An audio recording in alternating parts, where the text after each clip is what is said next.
أعوذ بالله من الشيطان الرجيم. بسم الله الرحمن الرحيم. وإلى مدين أخاهم شعيبا فقال يا قوم اعبدوا الله وارجوا اليوم الآخر ولا تعثوا في الأرض مفسدين فكذبوه فأخذتهم الرجفة فأصبحوا في دارهم جاثمين وعادا وثمود وقد تبين لكم من مساكنهم وزين لهم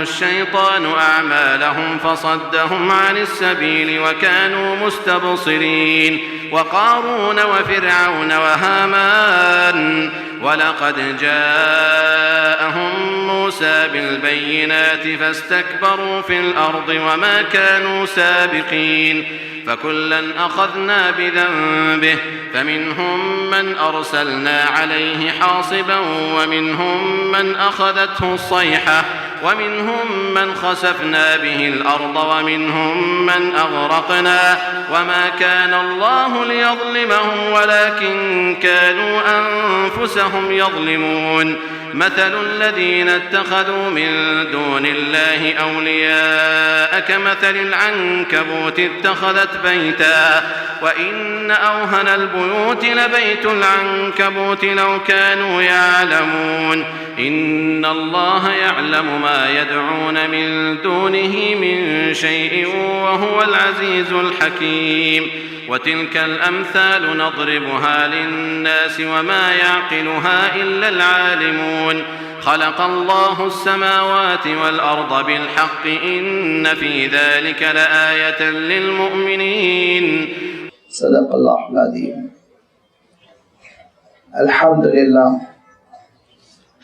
الحمد لله رب العالمين والصلاة والسلام على سيد المرسلين وعلى آله وأصحابه أجمعين أما بعد. سورۃ العنکبوت کے چوتھے رکوع کی یہ 8 آیتیں ہیں جن کی تلاوت ابھی آپ کے سامنے کی گئی. آیت نمبر 36 سے سلسلہ شروع ہو رہا ہے اور 44 پر ختم ہو رہا ہے، اور ان جملہ 8 آیات میں اللہ تعالیٰ نے بہت ساری قوموں کی ہلاکت کا اشارہ فرمایا بہت ہی اختصار کے ساتھ، اور ان قوموں کی ہلاکت اور ان قوموں کا جو انجام ہوا اس کا تذکرہ یہاں جو ہو رہا ہے وہ اس سیاق میں ہو رہا ہے، اس انداز میں ہو رہا ہے کہ اللہ تعالیٰ کو چھوڑ کر کوئی بھی ایسا اس دنیا میں اس کائنات میں سہارا نہیں جو انسان کو بچا سکے، جو انسان کے کام آ سکے. اور اسی حقیقت کو نمایاں کرنے کے لیے اللہ تعالیٰ نے پچھلی آیتوں میں حضرت ابراہیم علیہ السلام کا تذکرہ فرمایا،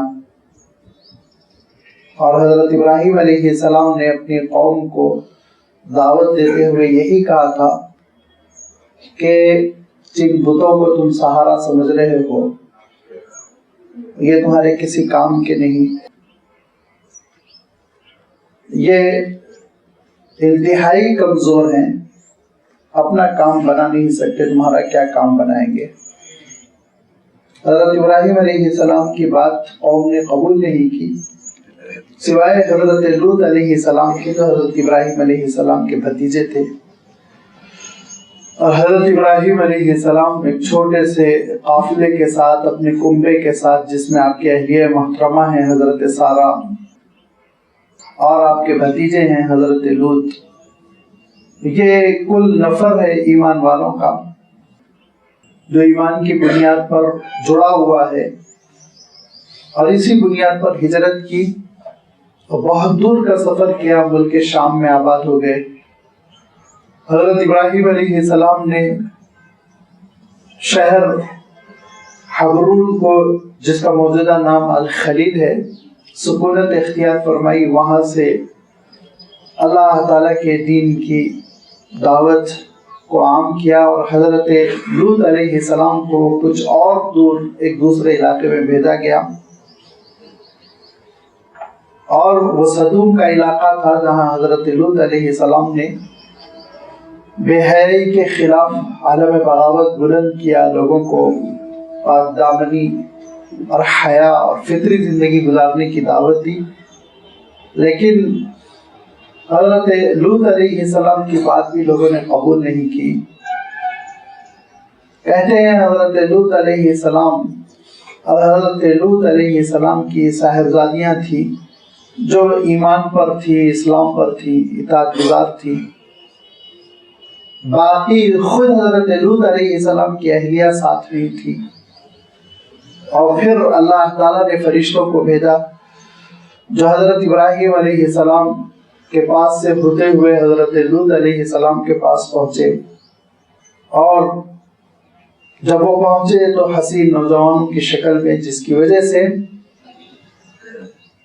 قوم نے بدتمیزی کا ارادہ کیا. حضرت لوط علیہ السلام تڑپ پڑے، لیکن قوم نے چڑھائی کر دی، گھر توڑنے کی کوشش کی، یہاں تک کہ فرشتوں نے حضرت لوط علیہ السلام سے کہا کہ انا منزلون علی اہل هذه القرية رجزا من السماء، کہ ہم عذاب نازل کرنے آئے ہیں اس بستی پر، یہ عذاب آسمان سے نازل ہوگا، آپ یہاں سے ہجرت کر جائیں. حضرت لوط علیہ السلام بہت تیزی کے ساتھ روانہ ہو گئے اور وہ قوم تباہ و برباد ہو گئی. ان کو اللہ تعالیٰ ارشاد فرماتا ہے پتھروں کی بارش ان پر ہوئی، ان کی بستی کو تہس نہس کر دیا گیا، الٹ دیا گیا. وَلَقَدْ تَرَكْنَا مِنْهَا آيَةً بَيِّنَةً لِقَوْمٍ يَعْقِلُونَ، اور ہم نے ان کے درمیان یا ان سے ایک ایسی نشانی چھوڑی جو عقل مندوں کے لیے بہت کام آنے والی ہے، کارآمد ہے، مفید ہے. یعقلون، عقل، اس کو آپ ذہن میں رکھیں.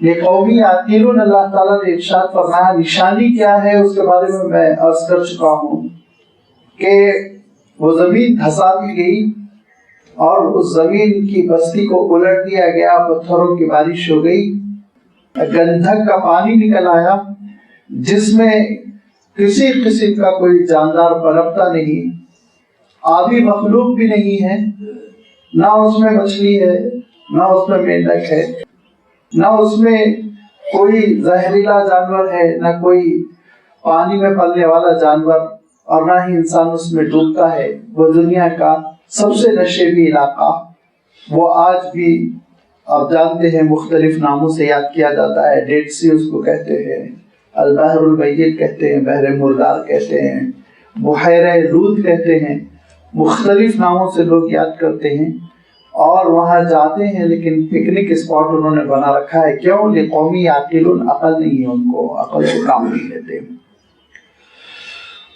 عبرت حاصل کرنا چاہیے تھا، رونا چاہیے تھا، تڑپنا چاہیے تھا، استغفار کرنا چاہیے تھا، اور اس علاقے کو مرکز بنانا چاہیے تھا کہ دنیا میں بے حیائی کے خلاف ہم یہاں سے جدوجہد کریں گے. لیکن انسانوں کا عالم یہ ہے کہ انسان ہر چیز کو الٹا کر دیتا ہے اور پھر بعد میں پچھتاتا ہے. اللہ تعالیٰ ارشاد فرماتا ہے لقوم یعقلون، عقل کے سلسلے میں پہلے بھی عرض کر چکا ہوں اور آج بھی انشاءاللہ اس لیے وضاحت کر رہا ہوں کہ آگے بھی یہ لفظ آئے گا کہ عقل کہتے ہیں اصلاً عربی میں روکنے والی چیز کو، اسی لیے معقل الابل کہتے ہیں جہاں اونٹوں کو باندھا جاتا ہے. آج بھی یہی لفظ استعمال کیا جاتا ہے. تو عقل کے معنی ہوتے ہیں کہ آپ اپنے بھیجے میں معلومات کو باندھ کر رکھیں، ایک کان سے سنیں اور دوسرے کان سے نکال دیں، یہ نہیں ہونا چاہیے.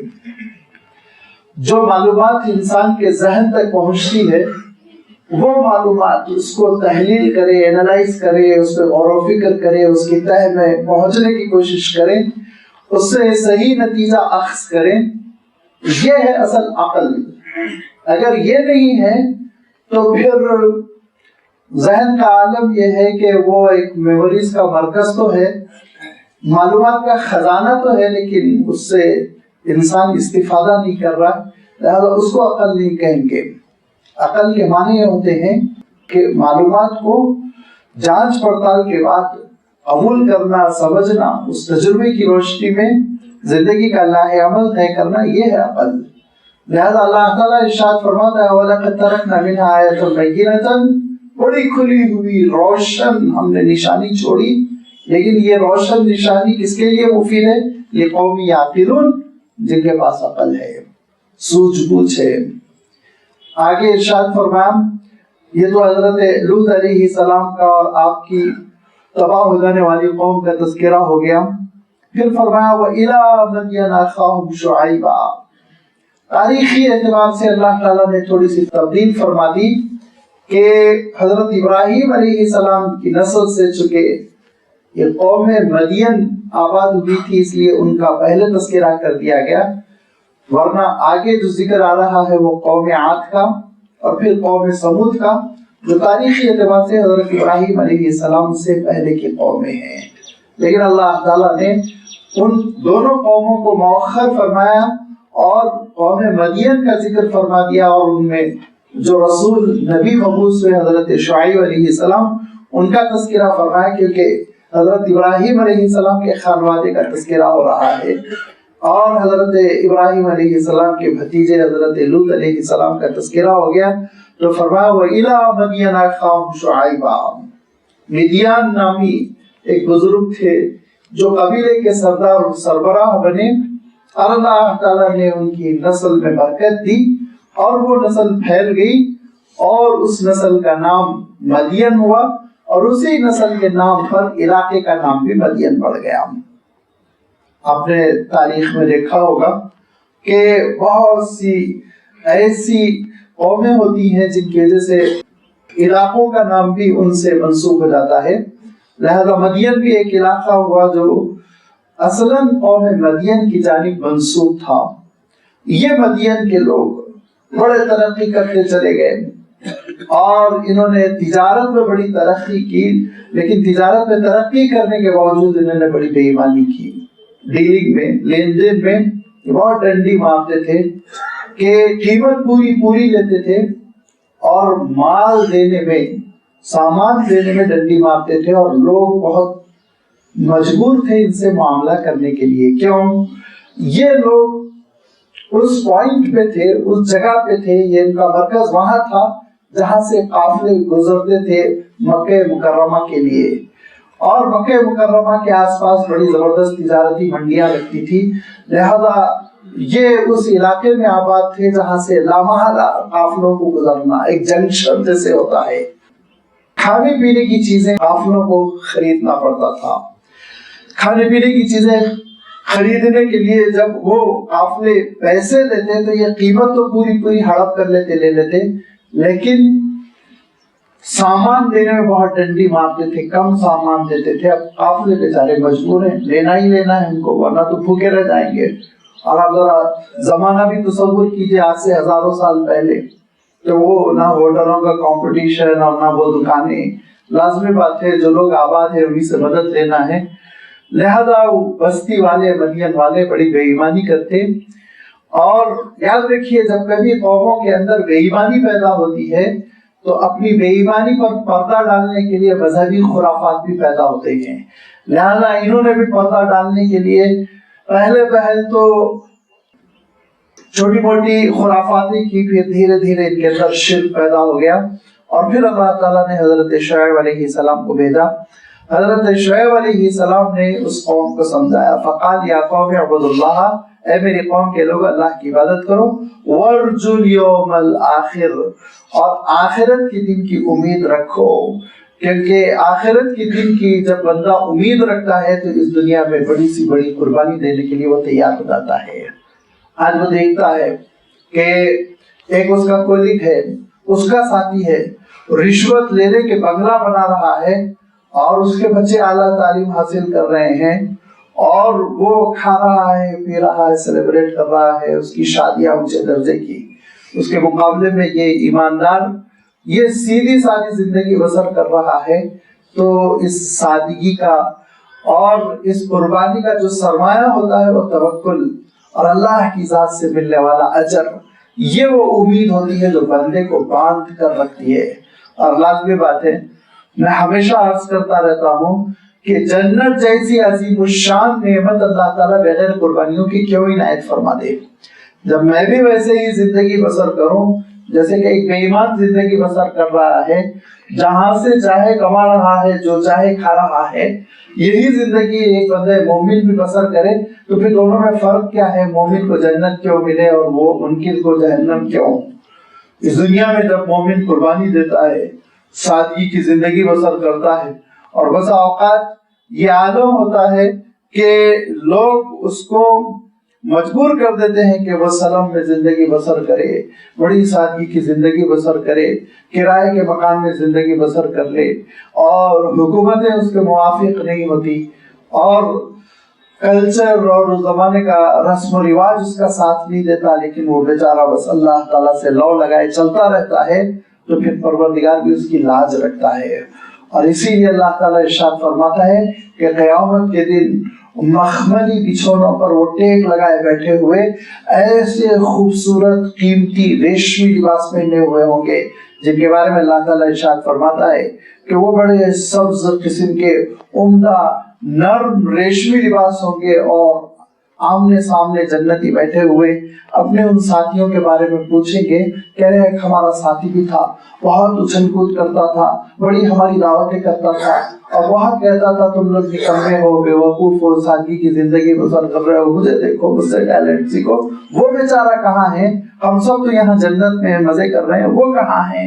ایک کھڑکی کھلے گی، ایک اسکرین آئے گا، ایک منظر دیکھے گا کہ وہ جہنم کی آگ میں اچھل رہا ہے، تڑپ رہا ہے، رو رہا ہے، اور یہ بے اختیار کہیں کہ ما سلککم فی سقر، اے میرے دوست کیسے پہنچ گئے تم جہنم؟